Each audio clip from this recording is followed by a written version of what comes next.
Good afternoon and welcome to the Takeup. Today we have episode 235, Staking Your Claim on the Production Spectrum. Good afternoon, everybody, and welcome into the Takeup. Glad to have you here for this Education Friday and for a comment that, something that I think is really worth discussing again. Yes, I know we have talked about this before, but the thing is, when I talk about staking your claim, and we're going to discuss this, we're going to talk about how this is an active thing that we're doing. All right. So, what we're really getting into today is where does it make sense for us to sell what we do? For whom are we working? Maybe where does it make sense for us to work in our digitizing? Should we take it on internally or externally? Should we outsource product? Should we outsource patches? Should we outsource embroidery? Is there a world in which not everything should be done by us? And what does that mean, if it means anything? And frankly, I think sometimes it doesn't mean as much as everybody wants it to mean. So, what I'm going to talk about is our positioning as decorators, right? So, who are we as decorators? Where are we as decorators? What are we doing and why? And where does it make sense for us to end up? So that's what we're talking about. We're talking about staking our claim. And this should be a fairly short show again. We'll be getting back to slightly more normal shows soon. I've been very, very busy in my personal life right now. For those of you guys who don't know, I had to move across country. And not only did I have to move across country, it meant selling my home back in New Mexico. And we have been in the throes of a difficult closing that is finally starting to shape up. We're about done. So we're finishing up, and that means that I should be in a little bit better condition for getting everything together on time for you folks, and hopefully we'll get some of the projects that I've been wanting to do and having to put on the back burner for some time. However, this came up again most recently in this last week. I am not making up a new thing to discuss. This is something that is in my inbox, in the social media sphere. How do we make money at what we do if that's what we're intending to do? And how is it that everybody else does this for so cheap? That's the other thing that I keep hearing. And especially because I've recently been talking about patches again. We had the last episode where we talked about the back to school patch craze that was going on and everybody who was involved in that, and how that made a lot of sense to folks to jump in on that movement. But then other people were very unhappy about the fact that so many patches. And in fact, the patches that I showed that were being sold in the big box stores are sold for very little, that they actually are not making a ton of money on those patches. They're trying to match prices with people who are selling them in your local box store. In the store that I was showing in the actual examples last week, and by the way, if you can hear some of the background noise out here, I do apologize. There is a train going by in the town where I now live, and now we hear train horns pretty frequently. Anyway, this concept of what are we doing with that profit margin? Well, in the store that we were talking about last week, it was Target, right? So this is, I'll just tell you, it's a big box store. They buy things at massive, massive quantities that are just not the same for everybody else who's working on this stuff. So what I would like for people to understand beyond anything else is that this is not the same market that those people are playing in that we are, right? If you're somebody who right now, and by the way, there are many types of embroidery shops. I'm going to talk about the ones that I've been in the most, as well as the ones that I service the most. And the truth of the matter is, there are multiple kind of stages of growth you could be at, or really multiple kind of aims you could have in the embroidery business. And none of them are necessarily more or less valuable or more or less successful. They are just different. And in the case of these particular folks who tend to get unhappy on this scale, what I often see are people who are running what I would consider a prosumer, maybe a third bedroom home business. So a small business, pretty frequently a side hustle. So they're usually doing something else. They are also running embroidery on the side. They generally have one, maybe two single head machines. They generally don't have a lot of equipment invested in this, and they find that that means there's a lot of individual work being done on the items that they are selling. Also, usually using prosumer equipment. Pretty frequently, you're seeing somebody with like a baby lock or a brother, like an entrepreneur or an enterprise, and they're running those machines, and they are slower also than the commercial counterparts that they might otherwise have. So we've got this equipment that doesn't necessarily do the same things that the commercial equipment does. Does it produce embroidery that's as good? Surely, yeah, it's fine. Nothing wrong there. The problem being that they're gauging themselves against a very different animal, which are professional emblem companies that are cranking out hundreds of thousands or millions of patches. They're cranking out emblems at a range that you could not possibly hope, commercial product or not. If I had two commercial single head machines in my house, I'm not touching world emblem. All right, like that's just not happening. And so honestly, it's just a matter of understanding that you're really talking about a different animal between these things. So I'm going to talk about all that, but I also want to talk about this as far as custom embroidered apparel and the kind of shops that we talk about in that space too. We have the small, like I said, the prosumer level shops. We also have what I consider gift decorators. That's what I usually call them, gift shop embroiderers, which is where the item itself is really the product. The customization is not the product as a service so much as we have items that are for sale that are also customized, and that's part of that process. We have monogrammers and personalizers. We have uniform shops who are personalizing, but their primary goal is to sell uniforms and uniform services, but they also have a tendency to embroider in-house, generally with single-head equipment, sometimes a little bit more, sometimes a little bit less, depends on what they're doing. Then we have the mid-range direct to consumer and or business to business type shops, the shops that I worked at. Like I said, the amount of heads we ran on average was in the 60s. That's probably the number that that's where I topped out. I never went to the massive 500 head contract shops. And then, of course, above those kinds of shops, we have contract shops, shops that have massive numbers of heads. They have masses of equipment, football fields full of embroidery machines, and all they do is take in, generally, honestly, business supplied garments. They're not doing the supplying themselves. Funny enough, we always think of them similarly as you would think of business to business, whereas business to business often does their own supply of garments, whereas contract embroidery, they expect the garments to show up at their dock, they're stitching them, their primary business, their primary product is the decoration as a service. So we've got this spectrum that we're looking at, right? That's why I called it the production spectrum. We've got a production spectrum that goes from smaller production capability, couple of single heads, that's what you're working with, up to medium production capability. Maybe you have a department in an overall multi-decoration shop, so you've got an embroidery screen print shop that's doing stuff for a local area, generally might do national accounts, might not. Then you have maybe slightly larger that does more national accounts, maybe a larger local, or it's just located somewhere that has a larger business model that they can work with, or a larger kind of throughput. And then we end up in the world of like contract, where we're doing mass amounts of garments at incredible rates. And then beyond all of that really is where you go to overseas production, where they just have a production capacity that dwarfs anything that you probably have looked at in the States, mostly. And when we come specifically to patches, patches are something that's been around for so long in the embroidery business as a consumable product. In fact, that's one of the things. When we think of patches, we often do these retro patches. Why? There's an entire era of patches being the premier embroidery product, and in fact, possibly kind of the only product. And to the point that when we think of the patch hat as a trend, the patch hat as a trend is aping the original embroidered hats that had no other option because we were originally on equipment that wouldn't run hats unless they were running panels and then sewing the hats together after the fact. They only ran flats. They weren't running cylindrical items. So we're not running hats on the original machine. So what did we have? We had patches, and then we put them on hats because we're not running hats directly for giveaways and promotional products, right? So the patch hat comes out of that. Patches have been around a very long time, and some of these emblem companies, we're pushing past the 100-year mark for some of these companies, and often they came from earlier Shifley or decoration companies that might have even come over from Europe. To often we have a lot of stuff going on here in the East Coast where I'm at now. Patch companies have been around a long time and produce mass amounts. They have established production that is just not the same that you're going to have if you decide to be a small patch producer. So the thing is, when I talk about staking your claim, though, it doesn't mean that there's anything bad about that.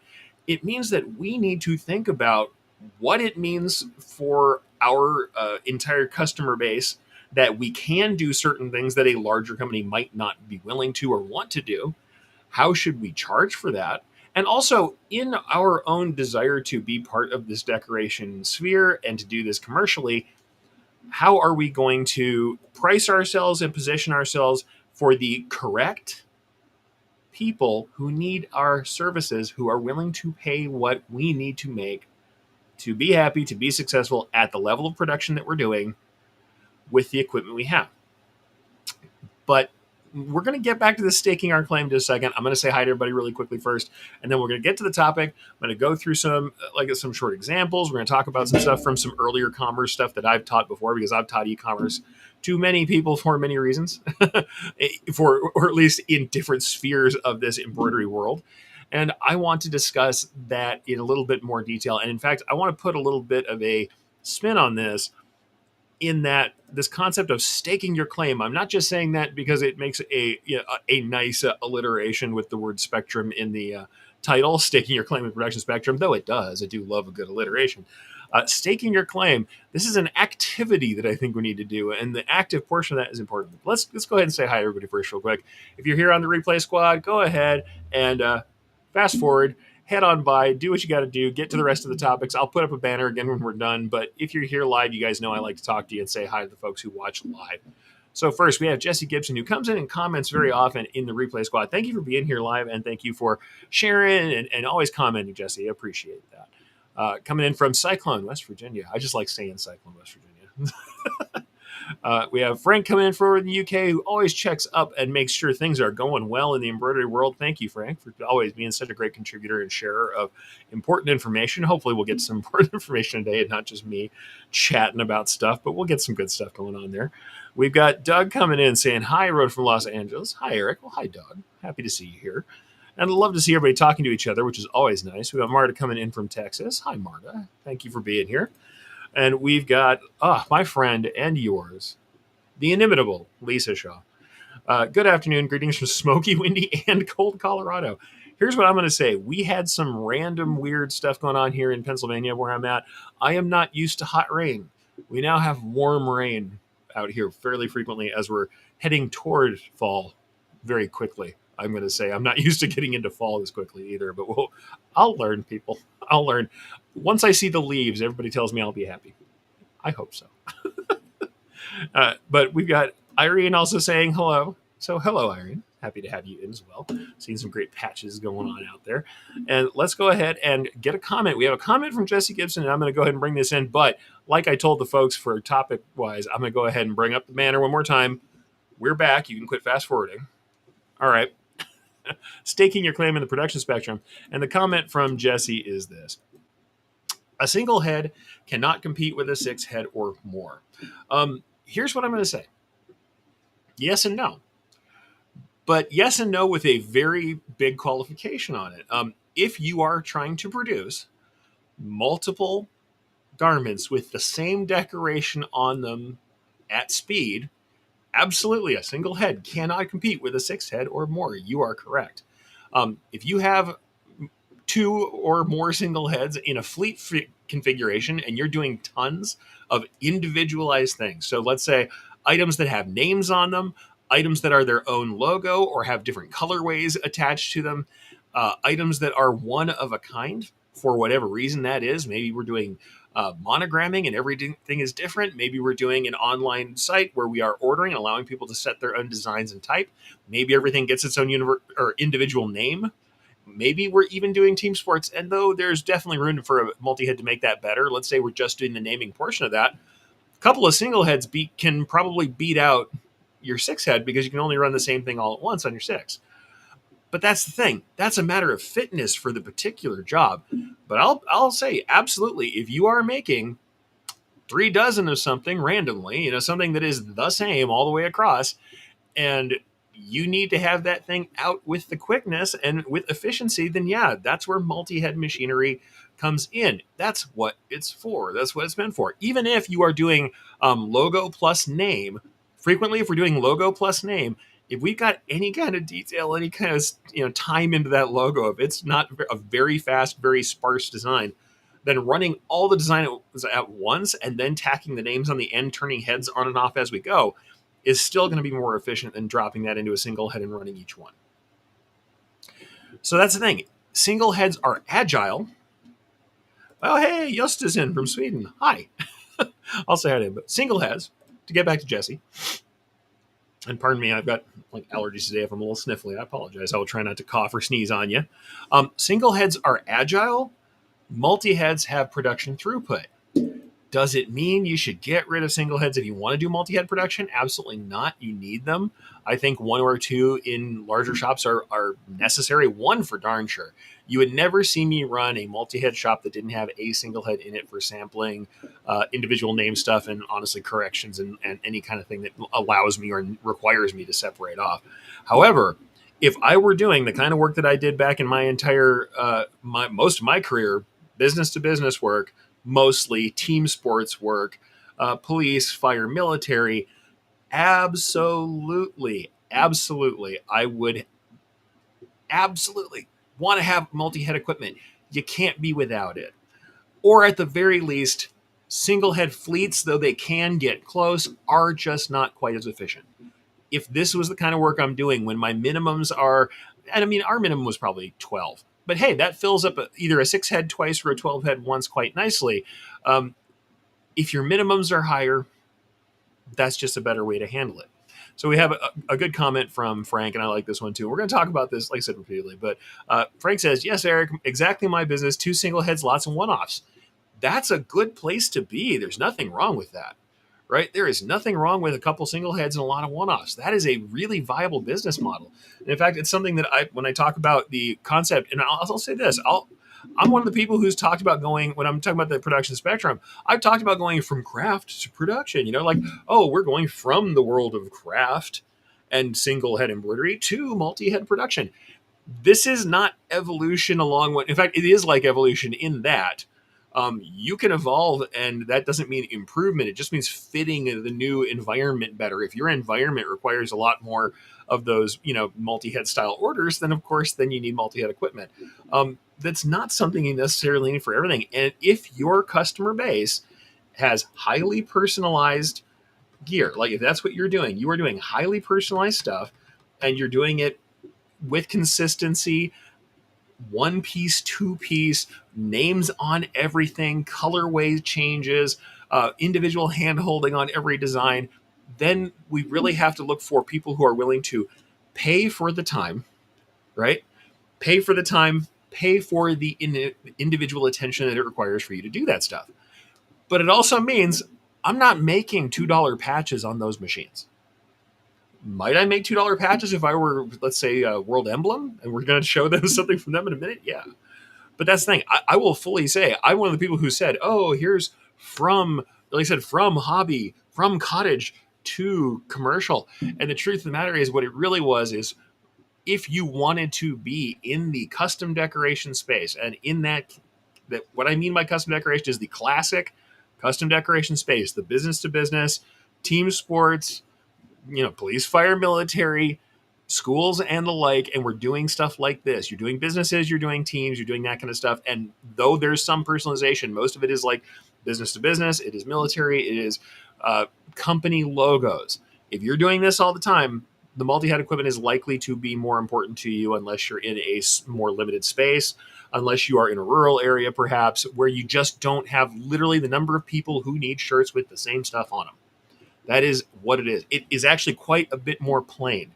We have these arcane ways of defining it. We can talk about the vertical you're in. We can talk about the level of production. We can talk about it in a way that sounds arcane, or we can just be straight with it and say, when you need the same thing on tons of gear, because tons of people are either using up those shirts quickly, or we're moving through people quickly, or we have just a lot of people to serve, multi-head equipment is the way to go, and that's fine.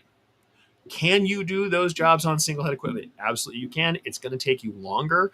You are going to have slowdowns, and especially if you are in the world of prosumer equipment, it's rather a bit slower to stitch.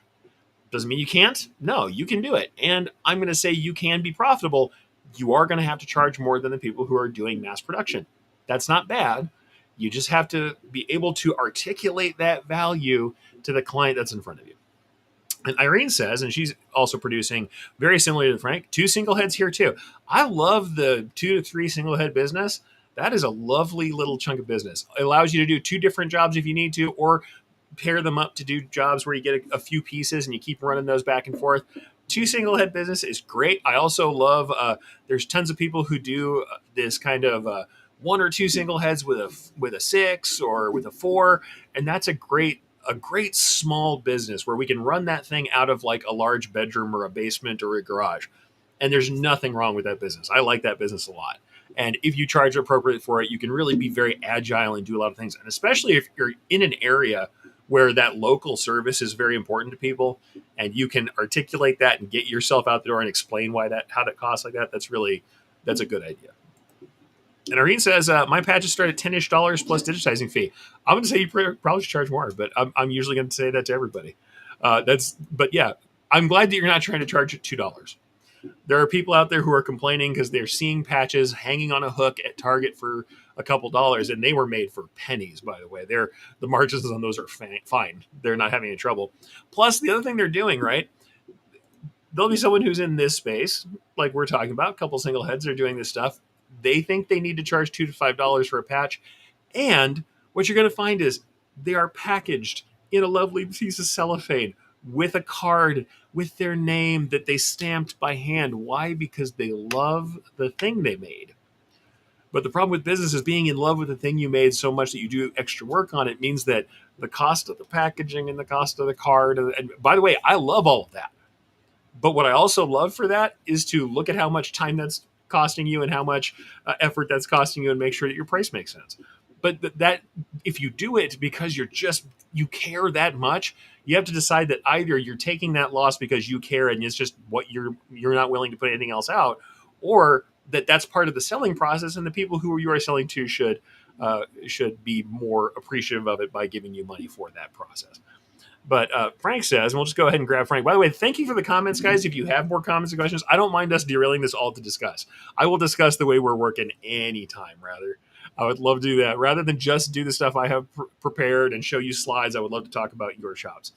Frank says, I deal with small businesses, maybe 10 to 12 employees, maximum for the logo work. Yeah, you are so right on the money, right? That's what I think.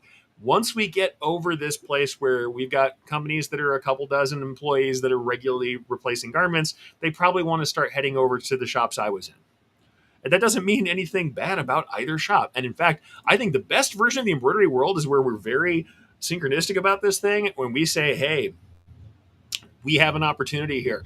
If I'm dealing with a client that needs hand holding and smaller numbers, I want to send them to somebody who's got two single heads. If you are dealing with a client who always needs about 100 pieces, you want to send them over to me and I can have it handled. And then we can just fit together. In fact, that's what Frank says, and it's absolutely the way it is. A larger embroidery shop in my area, not interested in the small guys, so I fit right in. The one that we also did was coming toward the holidays. We had literally a guy who was just our stocking name guy. Have I done tons of stocking names? Absolutely. For our clients who we wanted to treat in a special way, we did them. I've done tons of them. But that also tells you, because I usually turned them all away, the fact that I've done tons of them tells you how much of that business was available in my area at the time. If I had been a smarter man, I guess I should have gone home with my single head and said, hey, I'm also EC Stitches, and I'm going to handle my overnight shift by, doing that in my house. But I was not particularly interested in that at the time. But yeah, we had somebody who we literally was not only not a bedroom producer, did exactly what I said. He had a machine in his front room, and he watched movies on headphones while he looked over and switched out his stockings every once in a while. And he made money all through the holidays. So, hey, that's just how it was, man. And Irene, yes, I know. I'm telling you to charge more, and you're laughing. I know. I'm always telling everybody to charge more. But I want us to get what we need to get so we can keep doing this thing. We like what we're doing. But Jesse also says, and after this, I'll get to some of the prepared stuff that I had to talk about today. I have a single head, and I would rather have six heads, have six single heads as a six head. Yeah, that's definitely one of the options you can take. And I'm going to tell you this, it really just depends on your market. Right now, if you were to tie me down and say, okay, in the locale I'm at, which is currently relatively rural, yes, we are 3 hours from the world, from the most massive world-class production that there is, but that's still 3 hours. If you were asking me what I would do in my position right now, I would absolutely go fleet, even if I was doing slightly larger orders, because I'm going to imagine in my immediate area that there's a lot more personalization for individual people and small clubs, small teams, small schools than there is anything larger than that. I would absolutely go fleet on that. And if I were doing, let's say, online ordering, since we're talking about verticals and the way, which kind of slot you fit into, if I were doing online ordering right now where I'm allowing people to select their own images, if they're allowing them to select their own styles and then having those output directly for me so that I could plug those in and roll, I would absolutely be doing fleet, because you definitely don't want to do multi-head unless you are getting larger orders. And if most of my orders are going to be in the smaller range, that I would assume that would be any kind of gift clientele, monogramming, personalizing, bridal, anything that does not go into the business space, I'd probably go fleet. And especially if you were in a semi-rural area like I am right now, absolutely going to do it. But I would never, no matter what I did, even if I were buying into multi-head equipment, I would never sell my single head out. And I know a lot of people do. And sometimes you are forced to by, hey, your monetary circumstances are that you desperately need a multi-head and you know you got to get rid of the single head to make it happen, I guess. But my inclination would always be to keep a single head around. And actually, Doug says the same thing here. Always good to have a single head for small jobs and testing stitch outs. 100%. I've written several articles about it because people always say I'm going to upgrade to that multi head. I'm like, nah, you need to add that multi head. Keep that single around. It's always useful.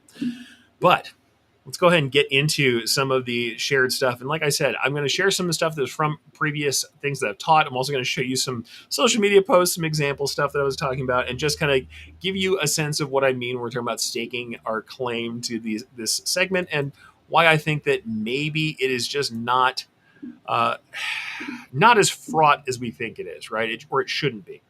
And we have to be a little more realistic with ourselves about it, and also understand that there are times where we just aren't the right fit for certain work, and we have to decide how we're going to handle that.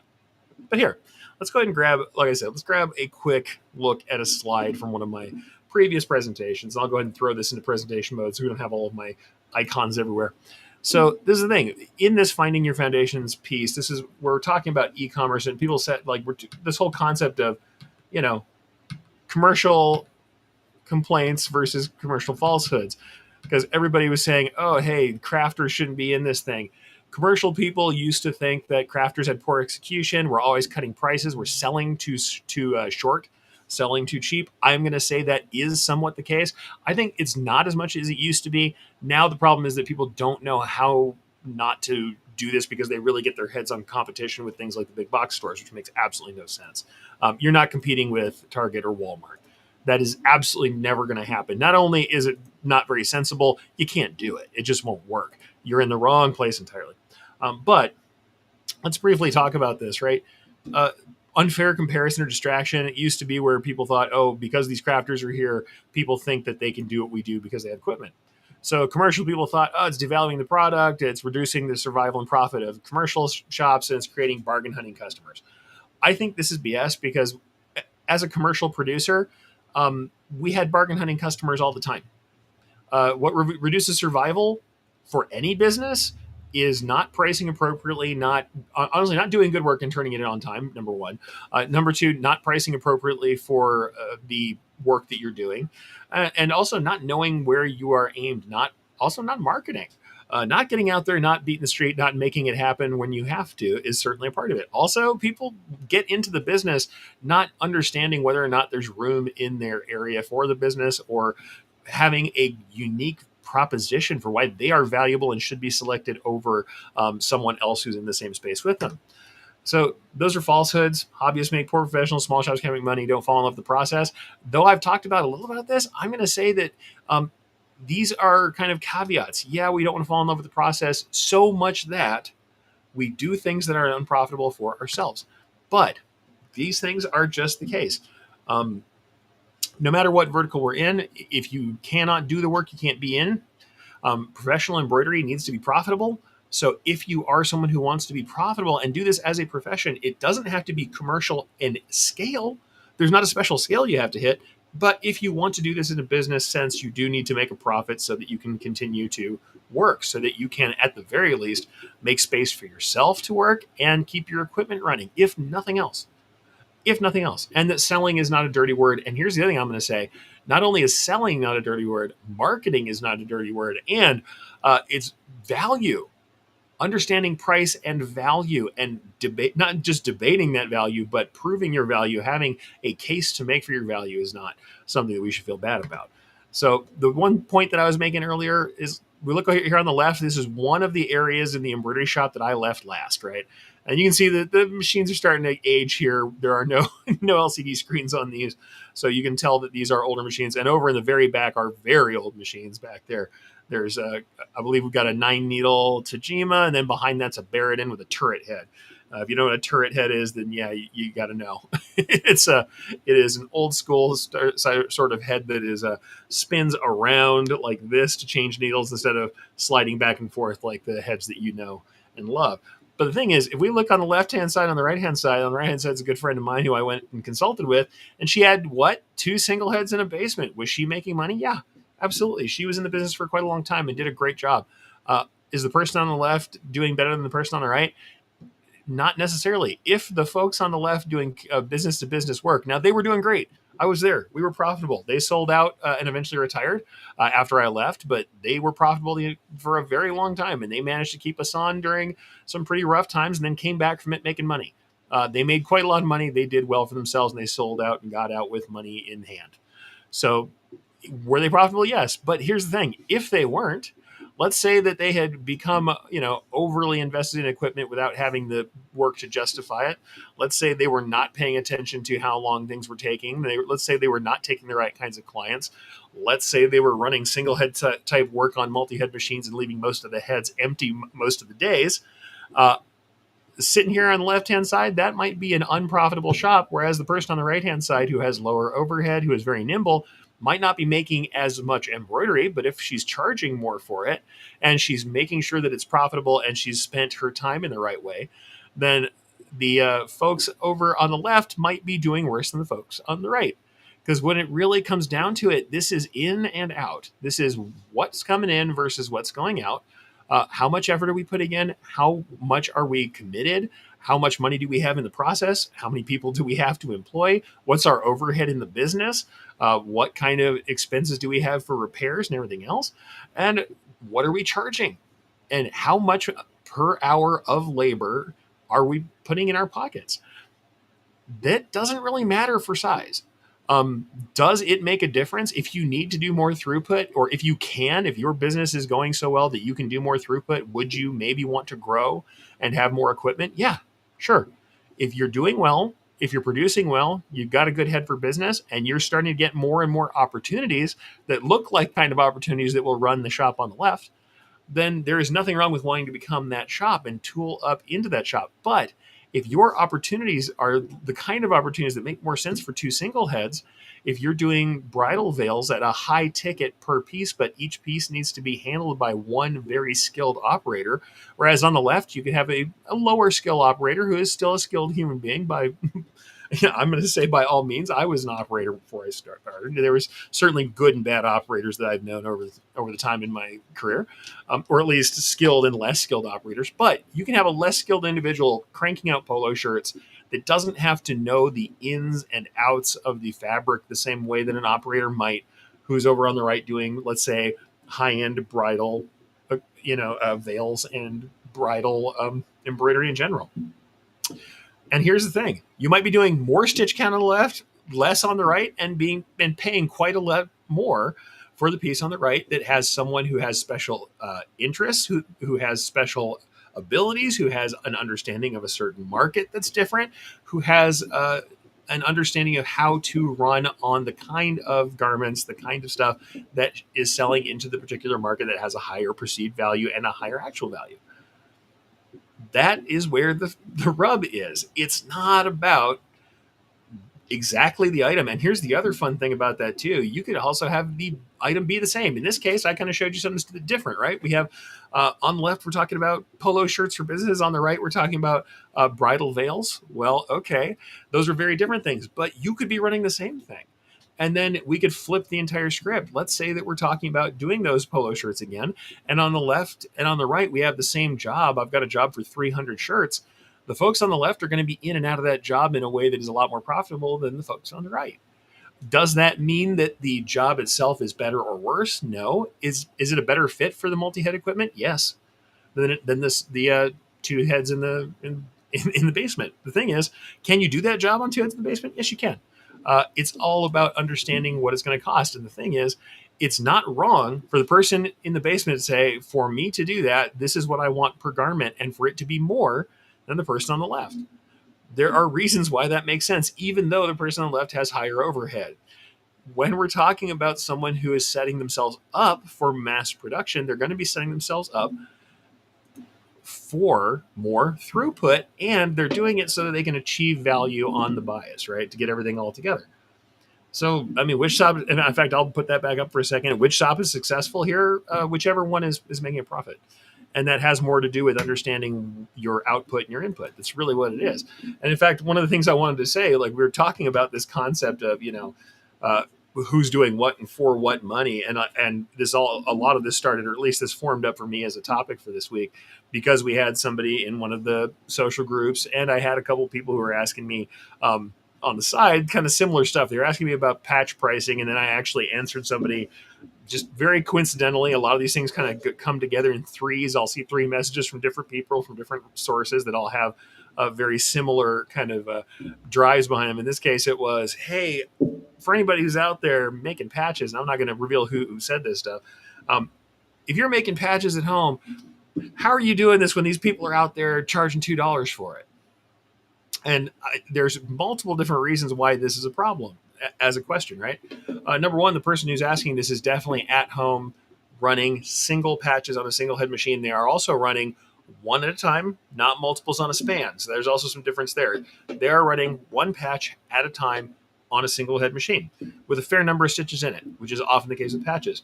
Whereas I was trying to make the point that, like, hey, if they're selling for $2, it's outsourced. Just don't worry about it. This is apples to oranges for a lot of reasons.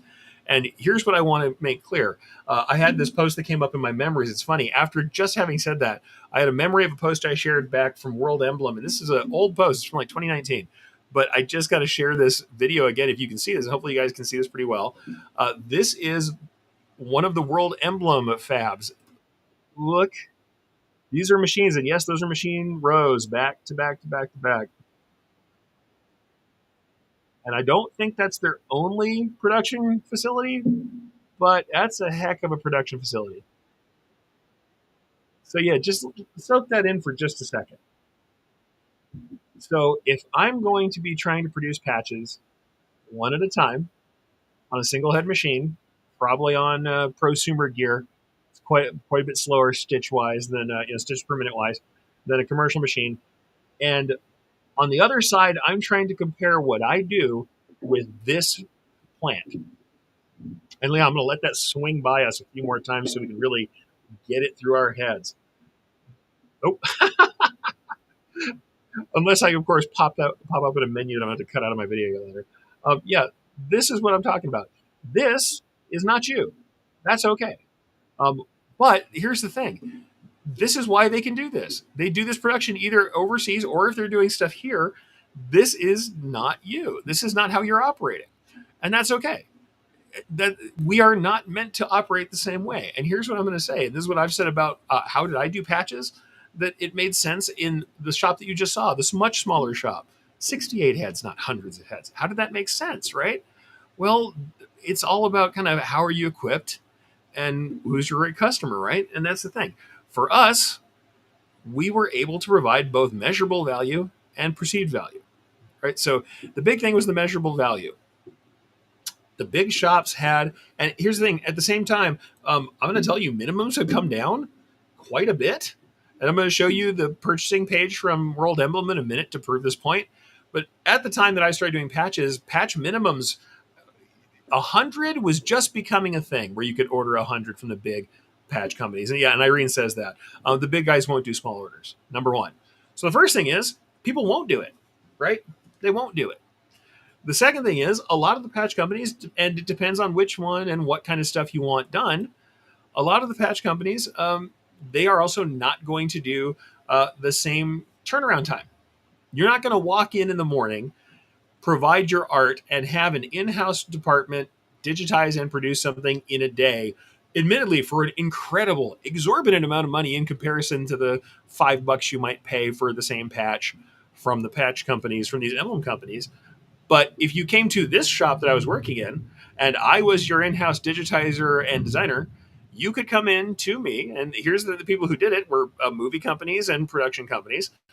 So TV and movies, they would come in to me with a thing that they wanted today or tomorrow. And they said, here's the art. It's not exactly quite right for patches, but we also, having worked with me for a little bit, once they did, they knew that I was good for it. I knew what a patch is supposed to look like. I'd done, actually, I'll point to them up here. I'd done several real patches. And the funny thing is, you can look here and go, oh, look, some of these are real from Albuquerque. Then other ones are actually not. These are Behar County, Texas. It's a little real, but not really. Why? That's for the TV show In Plain Sight.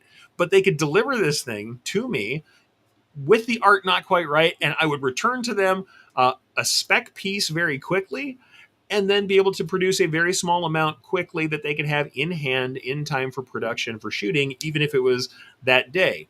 Now, were they paying ridiculous multiplication of the prices that they would have had otherwise? Yes, exponentially. But they were also getting a thing that literally, measurably, could not be had from other companies. And the other companies in my area, so this is partially measured, partially perceived, right? I would say it's measured because this is something where other companies could have done it if they wanted to. They had all the equipment. They might not have had the capacity because they didn't know how. They might not have had the experience, but they had the equipment. The measurable value of other companies in our area saying no. We said yes, but it's going to cost you X. And that X was not a small X. That was a large amount of money. And that's the thing. So this can go both ways. The whole question, how do they do it for X? Which usually is somebody in the small production space going, how do the people who make the patches for Target do it for $2? Well, it's hundreds of thousands of patches that are all exactly the same, that are cut out probably by laser after the fact, stitched on one big span, or with really, frankly, with massively underpaid humans in the third world. That's what we're talking about. Like, that's the kind of ways people do something for a very low amount. But how they do it for X could also be, hey, how did Erich charge hundreds of dollars for normal patches? Well, the measurable value was I would take on small jobs. I understood the art and would prepare it and make it look like the appropriate thing. So I was also kind of part of the design team in a very loose way that is not something you're going to see on credits. And we could produce it in-house entirely in communication with their team that day or the next day. These are things that aren't available if you go to the World Emblem website and try and order. Now, it's much more likely than it used to be that you can make these things work. And in fact, I'm going to make the case then that for those of us who want to be small producers, what actually makes sense is that we would, like we talked about, partner with them. We should also probably do some of our stuff as outsourcing. Especially if we can kind of get good at the process of outsourcing, and we should value ourselves. And that's another thing. We need to put some value on the concept and perceive our own value and explain our own value, sell our own value, that we are good go-betweens, people who can help you be productively ready for what's going to happen once we get into those spaces. So I showed you that production from World Emblem. I'm just going to literally bring you to the ordering page now. So just to kind of make this point even a little harder, here is the ordering page from World Emblem. And they do everything in the world. So if you're looking, there's flex style, there's different kinds of patches, 3D patches, a print stitch, so multimedia. There's all this stuff, but we're just on standard embroidered patches here. So we're not going to mess with anything else. This is a standard embroidered patch order, right? So standard embroidered patch order. The first thing is everybody goes, oh, it's like $2. The size on that is $1, or this is an inch square for that $1.86 rather. This is a very small patch. So let's go somewhere a little bit more like the patches we might expect ourselves. I would say a 4-inch square patch, or 3.5 to 4 inches. That is where the money usually lands. First thing I'm going to say here, 25 to 49 pieces, even with World Emblem. Even with World Emblem doing this, with all of that experience and all that equipment, they're estimating their prices at $7.48 each, and I don't know how much coverage that is. Patch companies generally sell by embroidered coverage. If you have full embroidered coverage, it's going to cost more than a half or a 3/4 or whatever. So that's the thing. You still have to contact them in order, but look at that. I will say this, the minimums, though, 25 to 49. See, those minimums are really a bit smaller than we're expecting, but that's the thing. $7.48 each, but we do have to buy some. Now, 25, boy, that's a lot smaller than it used to be. And that's something that is coming down. And that's why sometimes this makes sense. Thing is, if we are often doing 5-6 pieces in the custom patch world, or 10 pieces, if we have them come back and say, oh, awesome, I'd like to get 100, I really would think you got to think hard about whether or not you can provide the folks at one of these emblem companies with your existing patch and your production file that you used, and say, hey, this is what I need. I need this many. What can you do for me, and how quickly? If your person you're working for has the lead time, I understand why people do this. And honestly, a lot of these patches look great coming from these companies. Can there be problems? Can you have bad orders? Absolutely. Can you get back a design that's not exactly how you want it? It can happen. You can pay for proofs for a lot of these if you have enough lead time, and it might be worth doing that too. But there is a reason why people do this for mass production. But that's the thing. This order is not the best order for someone with two heads. 200 patches that are exactly the same is not the best order for someone with two embroidery heads. However, the great thing is because you know embroidery and you can help somebody get there, this might be a great order for you to outsource and then provide them and handle the portion of getting from the art to the patch setup. You can also do that and be part of your service, even if you're outsourcing. Yes, could they go to a emblem company themselves and order? Probably. There are emblem companies that are definitely direct to consumer with no problems. But that's the thing. It's this stuff also, we can get all the different options. This patch that we're looking at here is also going to be one that does not have heat press material probably on the back of it. That's going to be, I believe that'll be additional in this case. Not all patch companies, some of them start their process expecting that. But many of them are, this is a sew-on patch that you're looking at these base prices. So that's the thing. We can look at that and say, we can get upset and be like, how are they doing that for $479? Well, they've got all that equipment. They're doing exactly what they're doing and nothing else. And they are doing it for quantities that are larger than we're probably wanting to run if we're real small companies. And the other thing we should say is, that's okay. We really don't want to sit on our brother entrepreneur or even our, ZSK Racer single head and make 200 of these one at a time, if that's what it took. We want to do these in a production friendly way too. And even if we did, we don't want to do it for $4.79 because it is going to take more time and more effort for us to do the kind of work that we're doing. What we need to do is be able to articulate why we aren't the same as this product. Even if the product itself is very, very similar, we have to have some reasons why working with us is different and valuable over this. The easy measurable reasons are when the order is something that these patch companies will not take, right? And that's just how it is. It really depends. So it just depends on how you're going to have that stuff done. And the differentiation point can be anything. It can be how you produce. It can be your methods and materials. It can be working with you. Like I talked about previously, working with companies where they understood that I was going to size their art correctly and get them something that looked like a real police or fire patch, because that was a lot of what I was doing at the time for this kind of equivalent, not real patches for TV and movies. These things were valuable to them, and the ability for us just to take it on. We were also the people who were doing all of their other decorating and other prop stuff, so it really made that pretty quick. But that's the thing. We had reasons why that made sense for us, and they were willing, and they understood our product, and we could articulate the value of being quick, knowledgeable, willing to do small orders at quick turnaround. That's just how it is.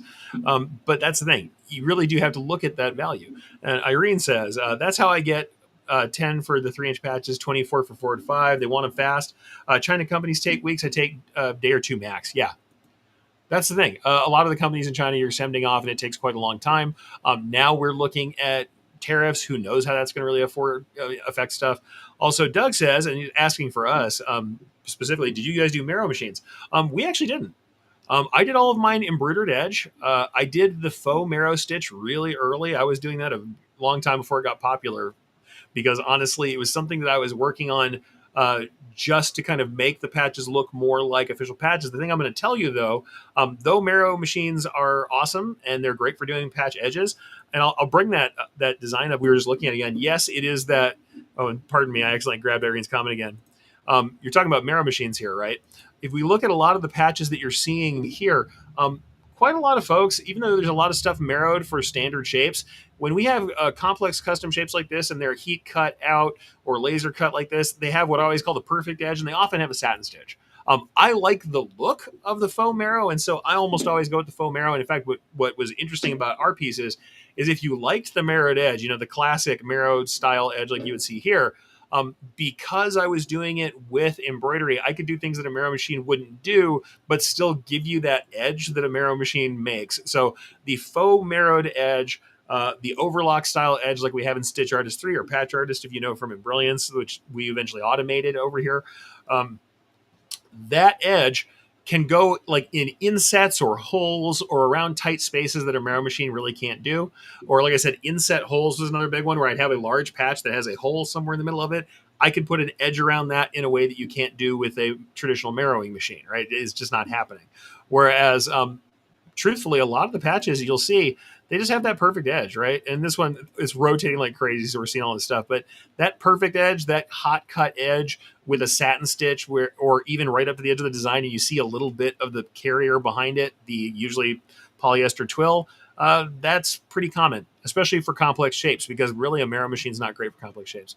But for the pieces we did, which were pretty standard simple, a lot of ours, we had a foam marrowed edge or a satin stitch edge, and that was good enough. That was not really a problem for most of our folks. So we, like I said, I developed the original foam marrowed edge because we weren't doing that. Irene says, let me go ahead and grab a question for this one. She says, do marrow machines have to do one patch at a time? Yeah, they're hand guided. They're hand guided. They're like a serger. If you haven't seen a serger, then if you have seen a serger, rather, that's what they are. It's an overlock machine that does a very different pattern, of course, than a serger, but you zip them through by hand, and you're hand guiding, rotating, and handling corners and all of that. A really good operator can do them with incredible speed. And I do mean incredible speed. If they're doing standard shapes or squares or circles, they are spinning them through at the speed the machine can do. Just about, aside from making chains, so tails at the end of each patch and cutting them loose and then rolling on to the next one, or sometimes honestly doing multiples, then pulling tails in between them and then cutting them after the fact and sticking them down. Depends on how they're doing those tails.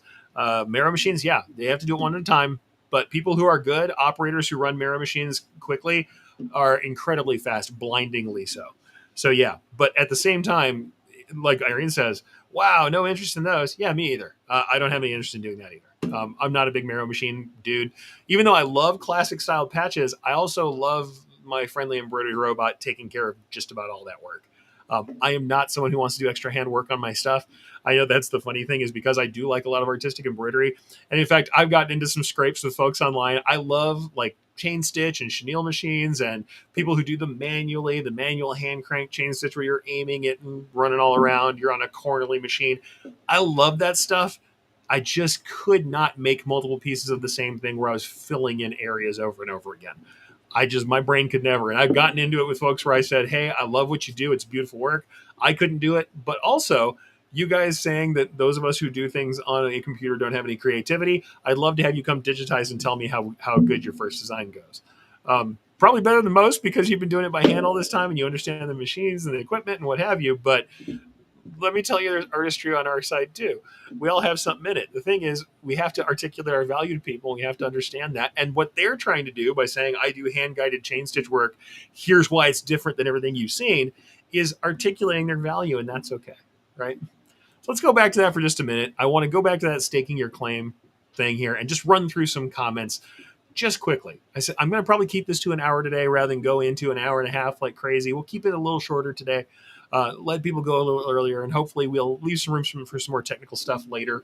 I think we've covered a lot of what I wanted to say about this to make sure everybody knows what's up, but I want to kind of just go over this again and make sure everybody kind of understands at least where I'm coming from on this and where I think you guys should be coming from in order to do the best work for yourselves and to give yourself the kind of space that you need to get things done. And this kind of goes with doing whatever work fits on your equipment. Also, whether you digitize for yourself or have other digitizers work on things, how much of that you do, all of these things about whether you outsource or not, what you do for yourself or not, and how much you charge for things. It really comes down to understanding your value, who you're serving, and then being able to charge enough, which partially requires you to be able to articulate to your customer what's valuable about what you do, and to be able to show the difference. And some of that difference sometimes is just about how them being able to deal with you instead of, a kind of faceless company overseas. That's sometimes all it is. Let's go through this. Number one, though, I want to talk about staking your claim here. Why did I call this staking your claim? If you don't know where the phrase staking your claim comes from, this is kind of from the gold rush.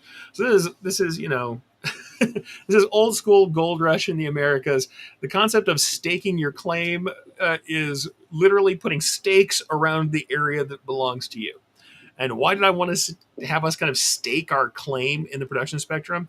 Is that whenever I see people talking about what jobs are for them, it's often this very passive sounding, like I have to be here to catch the jobs that come my way, and that's what I'm doing, is whatever I can find, whatever I can catch. And then what we become is filter feeders. We're an anemone, we're on the seafloor just catching things as they go by. But what I think we want to probably define a territory and kind of be territorial hunters. We want to look at an area and say, here's an area that I know how to comb through, and I understand what's here, and I know the trails, and I know the traps, and I know where things are going to be. I'm going to find this area that I am well suited to as the, commercial kind of hunter that I am. And I'm going to look at this place and say, this is where I think I belong best. This is where I'm going to be actively at my best. I'm looking for customers who are in this plot, in this space. I'm hunting for them. That's what I'm doing. And it's also, like I said, staking your claim. It's also saying, I'm going to define this thing.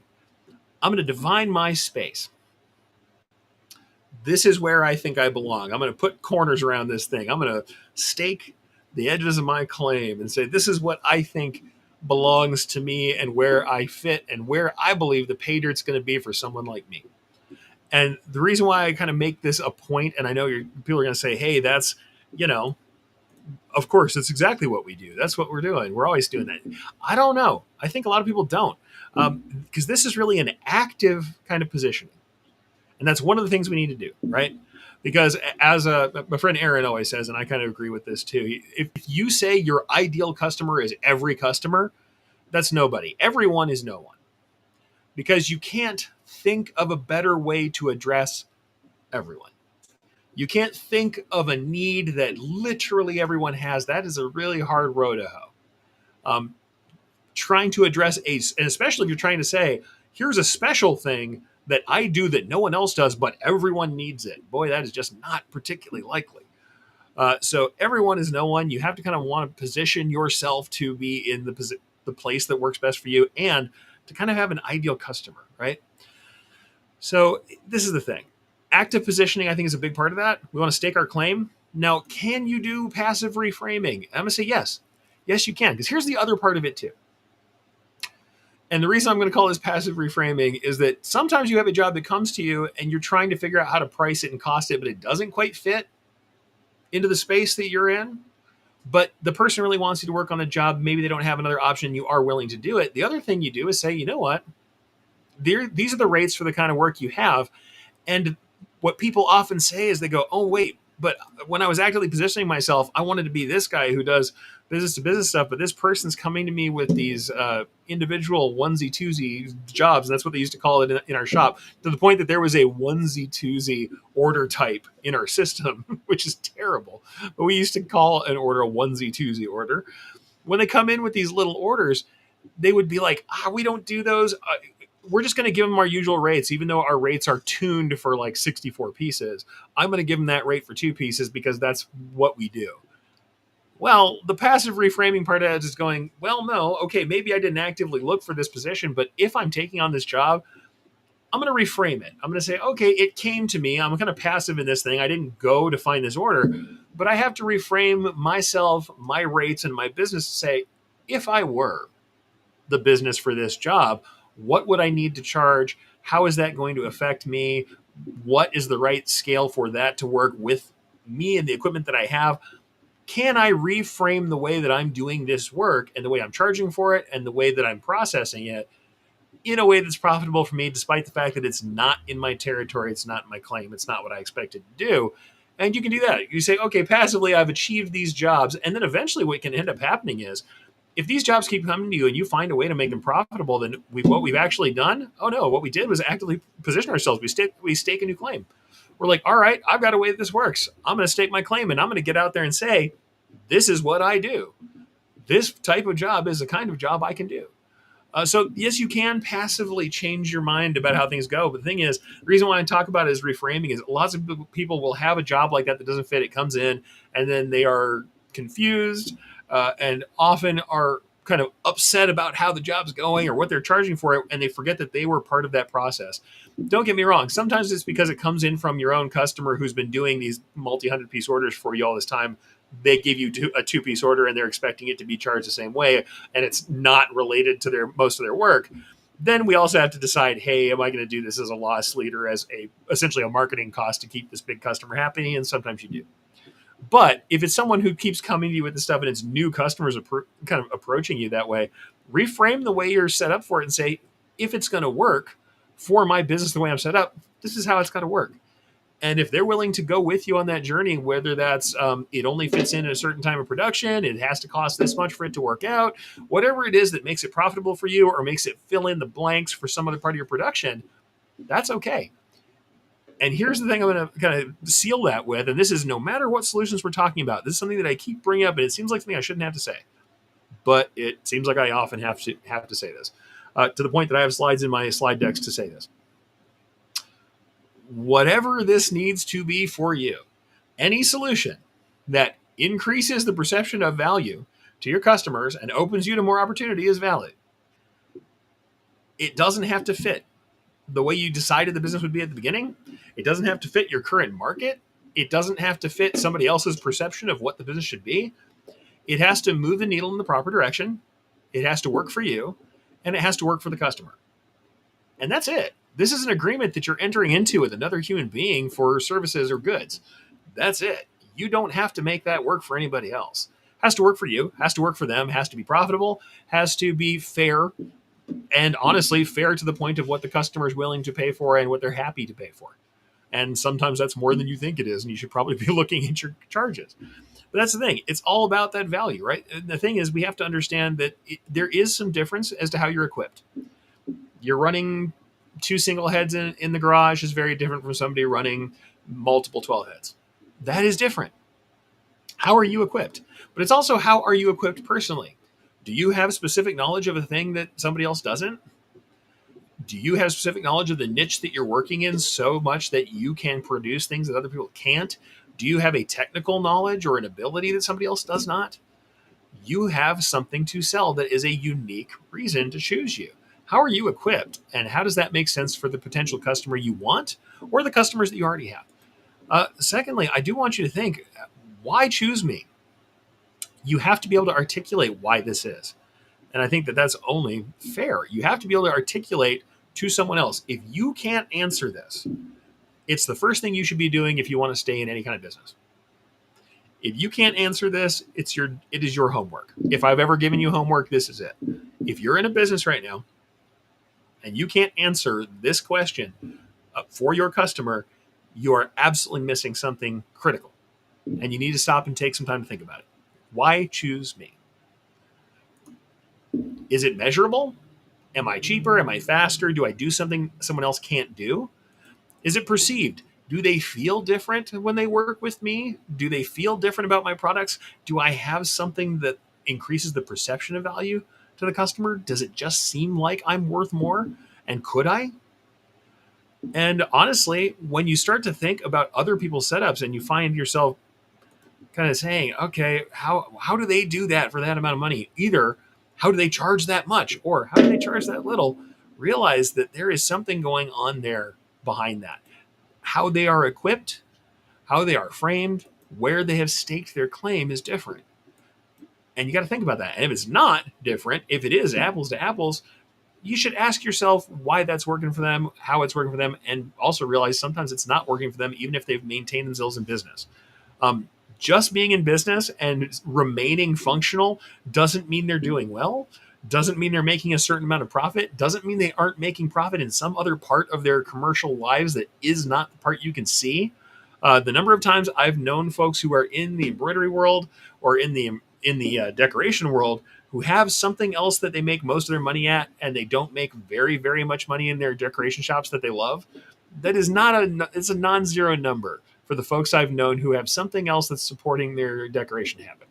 I'm not telling you just to believe that about everybody. What I am saying is that perceptions on the outside of what people make, of how they're achieving things, are not the same as what's actually going on behind the scenes. Also, they may be doing a lot of work themselves that they're not being paid for, that makes that work functionally because they're willing to do that, but may not be ideal for their profitability or their lifestyle.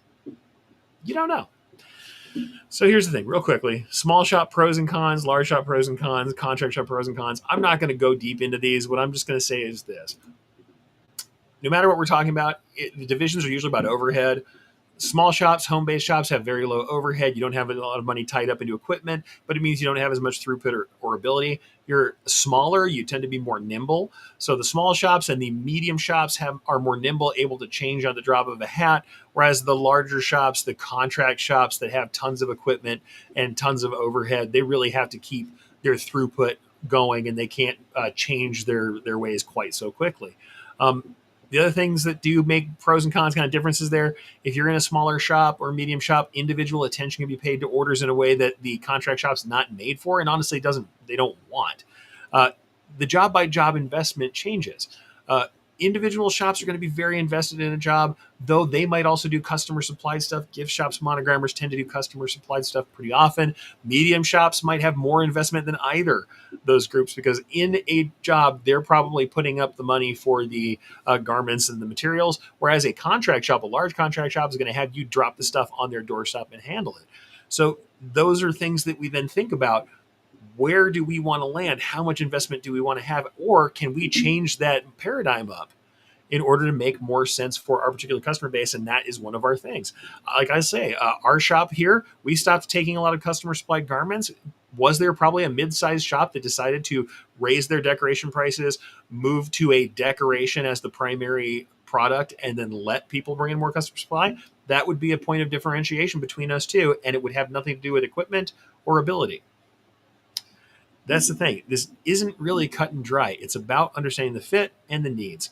You have to understand those things, the cost that you have involved, and then define that ideal client. Try to address their needs, define the client needs, and then see how you're going to address them, uh, and then address your ability to serve that client.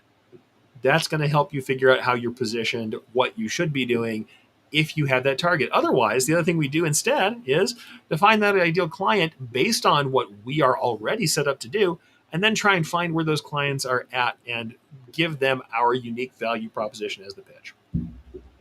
All right, folks. So with that, I think I'm going to go ahead and let that be it about staking our claim in the production spectrum. Could we do more? I think we will at some point. I think keeping it down to an hour is nice for these kinds of business topics where, we could tread over this over and over and over again. I think we've got a great comment to kind of leave us on here from Lisa Shaw. She's got a wonderful comment. She says, the most happy, profitable small businesses I've run into are those that know who their market is. Everyone can't do everything. Absolutely.